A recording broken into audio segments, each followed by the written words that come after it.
Well, good morning and welcome to Defining Moments today. We sure certainly pray that today will be a defining moment in your life. Pray that the Lord is touching you and ministering to you and whatever you're fighting, we are in your corner and we are pulling for you and praying for you. And we just appreciate you joining us today. We have just enjoyed the presence of the Lord already today and just enjoyed being with some of our ladies and just talking about the Lord.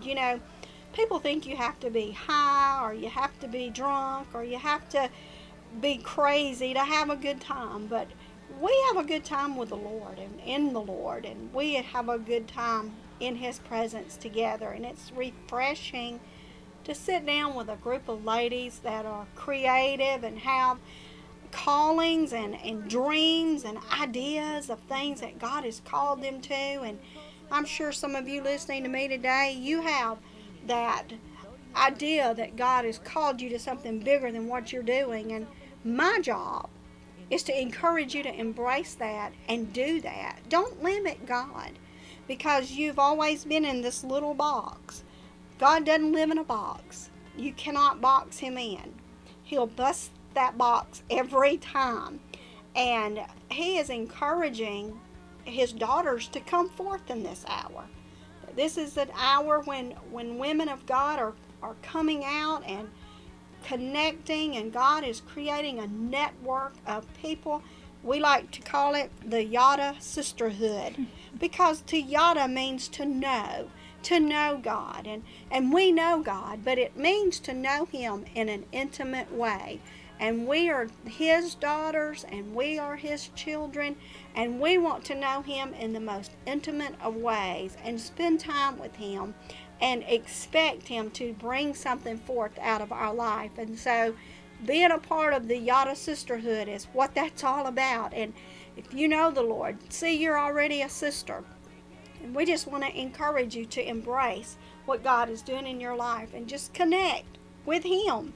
And if you have a testimony or a story you want to share, connect with me. Contact me at Lynn T Ministries at AOL.com. The Lord will work out all the details, and you just may be my next guest. And let your voice be like John the Baptist, a voice in the wilderness, helping to prepare the way of the Lord in somebody's life. Because today, you may not believe it, but today somebody needs to hear what you have to say. And I just appreciate how God is bringing women to this program, and it's just amazing how He has done it. And I just want to say a little bit about my guest today. I met her a few years back at a painting party at a church in Montgomery, and I wasn't even doing this program at the time that I came to this party. But when this program began, I thought about her and I contacted her, and it just wasn't God's timing, but I felt at some point the Lord would have her come. So one morning I was at home and it was early, and the Lord spoke to me and He said, I want her on this program. I said, okay, Lord. I don't know how to get in touch with her. I rarely see her on Facebook, but if you want me to, then I will. And the Lord spoke to me and He said, she's on Facebook right now. Go turn on your computer and connect with her. I'm going, okay, if this is God, she'll be on there. If not, well, then I just missed it. What can I say? But I went in, put on Facebook, and there she was. And the rest, as they say, is history. God started working out the pieces and brought things together, and the connection was made, and she is my guest today, and her name is Ginger Braley. And Ginger is an artist. She has a lot to paint, but she's not just your everyday common artist. She is a woman with a ministry of painting, and she will come to your ladies group and she will bring all the supplies, whatever's necessary, and she will help your ladies paint a particular picture. And as you're painting, she is ministering the story behind that painting.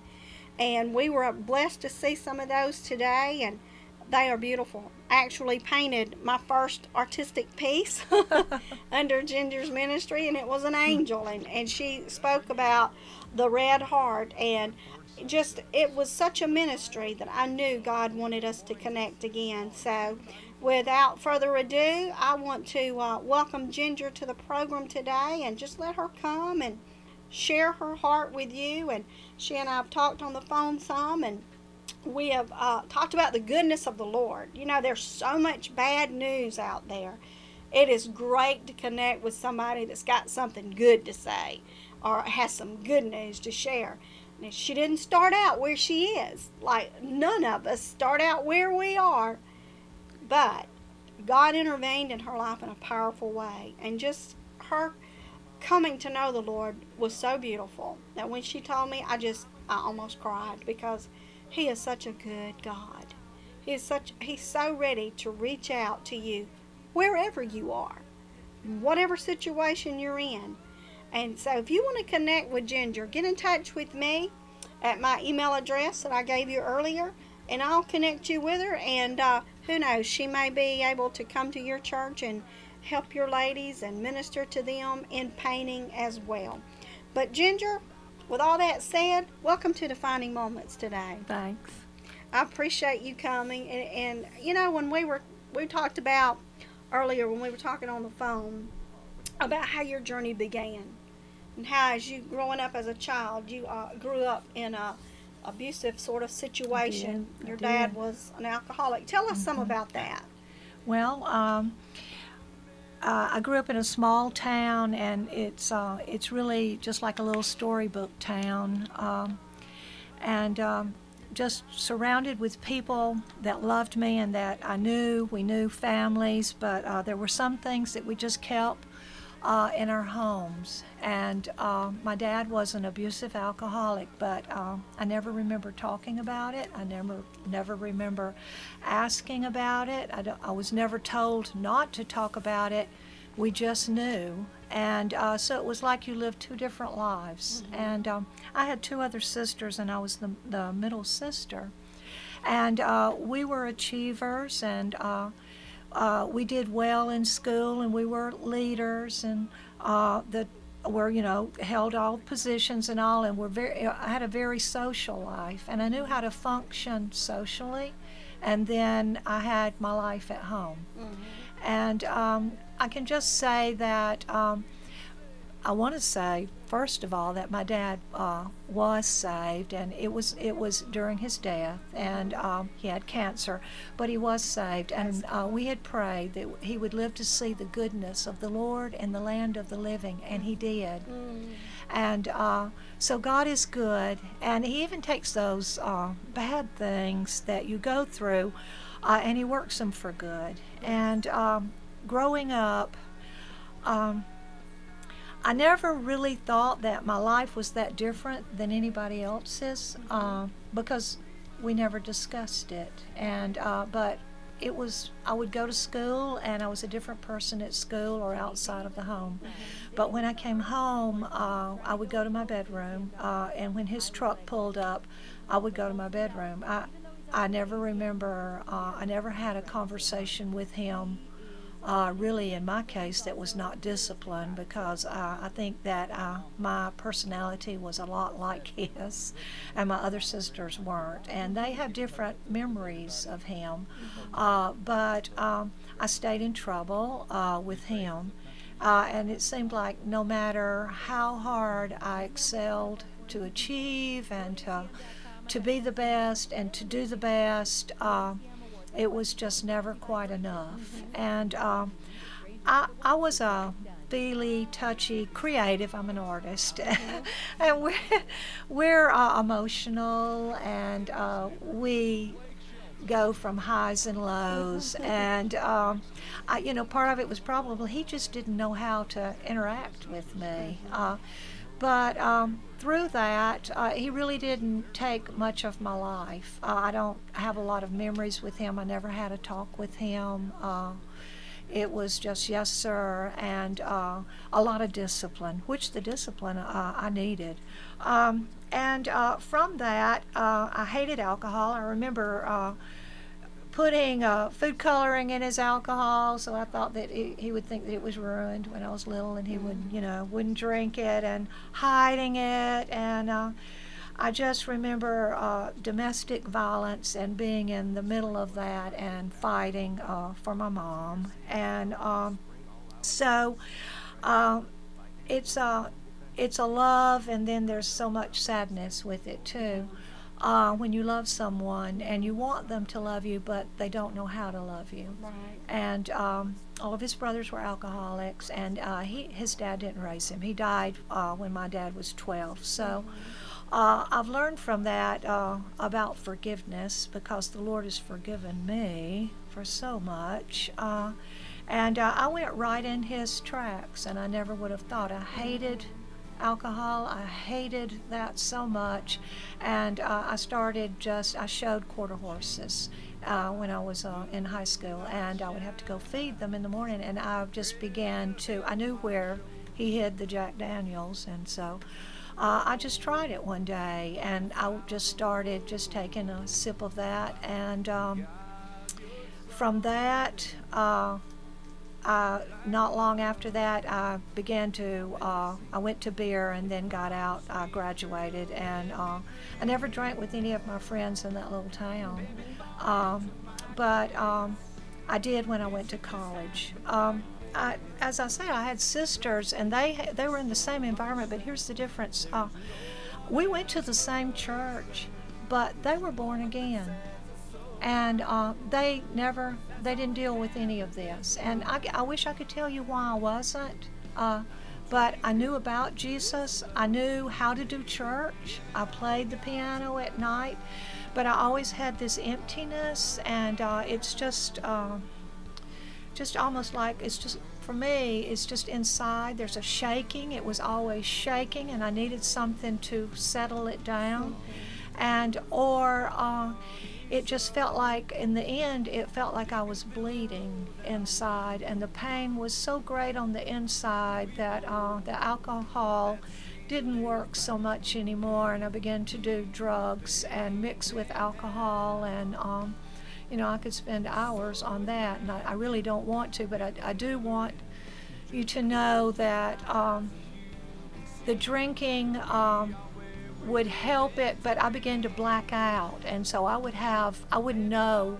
I would wake up in another state in college. I would wake up in another state with people I didn't know. I would come to and not know the people where I was or who I was with, and that was just normal for me. Sounded like some grace was going on during that time too. My mom is a Christian, and she's prayed for me, but I didn't have a close relationship with her either. I just was a loner, but I was a big partier when I drank, or social. I went into like a social act, and but I was never really comfortable with it, but that's who I thought I should be.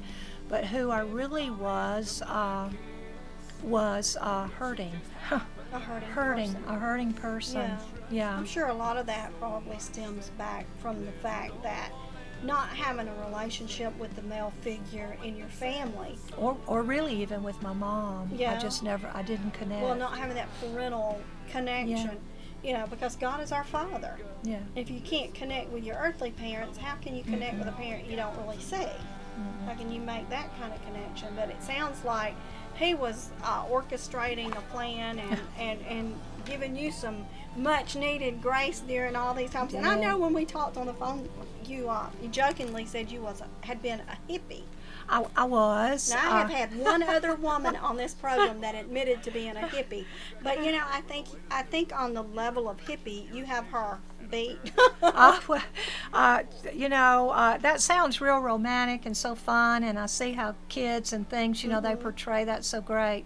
It was not great. Yeah. At first it was, everything's a party, but through that, I was introduced to a lot of different religions, a lot of different ideas. That I grew up in a small town in Alabama, and because I didn't believe that Jesus was the Savior, I I really didn't. Mm-hmm. And so I looked in other places, and I got involved in things like transcendental meditation, Ekankar, oh my goodness, Maharishi Mahesh Yogi, just about everything, and of course along with the drugs and the alcohol. And then I married someone that was in that. Mm-hmm. And so we had children, and I did live communally, and I did live a different type of life. But when I had children, and I had 4 children just real close together, twins, and then a child a year later, and then 2 years later another Mm-hmm. child. And through that, it was okay for me to be involved in drugs and alcohol and all the other stuff that goes with it, and my husband. But for my children, things changed, Yeah. and I didn't want them to see that, to be around that, and so I quit doing the drugs. I had some really bad acid trips, and that was real popular, LSD, and that's a scary thing. And so I got off of drugs like that, but I was still drinking. And then with the children, and with my experience with alcohol with my dad, I didn't want them to see me drinking, and so what I did was I pulled back, but not having that space filled. All these other things I tried, they would keep me occupied for a moment, Mm-hmm. but the bleeding inside me, it felt like I was bleeding. That's your soul. Yeah. It wouldn't take care of that for long, and so when I quit. Say that once again. I didn't mean to interrupt you, but Uh-huh. say that once again. That bleeding, somebody might have missed it. The bleeding, it felt like it was in my very soul, and I couldn't get to it, and I didn't have anywhere to turn. The false religions, the lifestyle, the alcohol. As I said, I didn't want to do that in front of the children, and so here I am now, not doing anything, and it got really severe to the point where if I was not working, achieving, and which you can't do that all the time. You tire, Yeah. and my body would really get tired. If I ever shut down the busyness, so I had to stay busy, busy. And when the busy shut down, it got to where I couldn't handle that. I would shut the door, I would go and get in the corner, and I would really, bizarre, but I really would just make myself naked and wrap up in a quilt, and I would rock and hit myself as hard as I could in my face, mainly because that pain, the outer pain, was more comfortable than the inner pain. I know we had a young lady on, Emily Shea, a few weeks back, and she didn't slap herself, but she cut herself. I understand And cutting. so whether you're slapping yourself, or whether you're cutting yourself, or whether you're smearing whatever all over yourself, Yeah. you're trying to cover up something. You're trying to get outside of yourself. I can handle outside pain, but I couldn't handle the inside pain, and I didn't know how to handle the inside pain, where to go, what to do. And about that time, my husband left because I was not the person he was married to. Ginger, tell us now, you're an educated woman. Yes. You're overachiever, Yes. made excellent grades in Yes. school. Yes. Yes. And what was your career? I became a teacher when I quit doing the drugs, and so I would throw myself into, I went to school and I did a teacher's aide, and then I went to school at night, so that kept me busy. Right. And then I had the 4 children, so I never had time to stop. Right. So you're not just the common everyday I hate to use the word ignorant person, but you're an Oh educated no, person. I have a degree in That- sociology yeah, and a that's- degree in that's- art from Auburn, and then I went back to school and got another degree, and I could perform. Mm-hmm. I can do that. I could probably still do that. I choose not to do that. Right. But I knew what to say. I was raised socially. I knew what to do, what to say, and I had the mental ability to do those things. It's the down time that I couldn't handle being with myself. When it was just me alone with me, I couldn't do it. And from that, I met a teacher at school, and Jennifer. And Jennifer is creative, and she's an artist. And so we connected through art. And she asked me to go to a Christmas program. And by that time, I was already divorced, and I was in AA and NA. And that led to not drug activity, but sexual activity. And that was a disaster for me. And so, but that didn't work. If I wasn't doing something, I would still be rocking. So at that time, that's where I was, though. And I was a good teacher. Students with parents, you can hide things pretty well, especially when they're in the corner of your bedroom. That's true. That's true. And but anyway, my children knew, and my husband knew, and he left. And so now I have 4 children, single parent, and through that, I can't remember why I decided to go with her. I know it was a trade-off, because I had, in my mind, I thought Jesus was just another one of those self-help things. Well, they do this, and these people do transactional analysis, and these people do meditation, and, And these people do Jesus, and whatever, but none of that's worked for me. But I'll go with her to this program. And so we went to the program, and I was really, I thought, wow, this is a little bit different than the church I grew up in. It was a 2-story church. It held about 2,000 people, and it was a program at night, and there were lines waiting to get in. And I'm like, what is going on here? People are wanting to get in church. This is different. And so I said, okay, this is going to be, yeah, we'll go in here and see what this is. And they weren't all dressed up either, and they weren't acting real social. The kids were real noisy, and they were laughing. I'm sure that was the production part, but I'd never been to a production like that. And we went in, and we sat in a balcony, and everything was real relaxed, and they had strobe lights, and it was just lights everywhere. And I'm like, whoa, because when I left church, this is years later, I'm not thinking that strobe lights were invented. But anyway, it was just a different world. And I was really interested in it. And so I kind of let my guard down, and I'm like, wow, this is kind of neat. And the kids are laughing and having a good time. And they did a Christmas Now.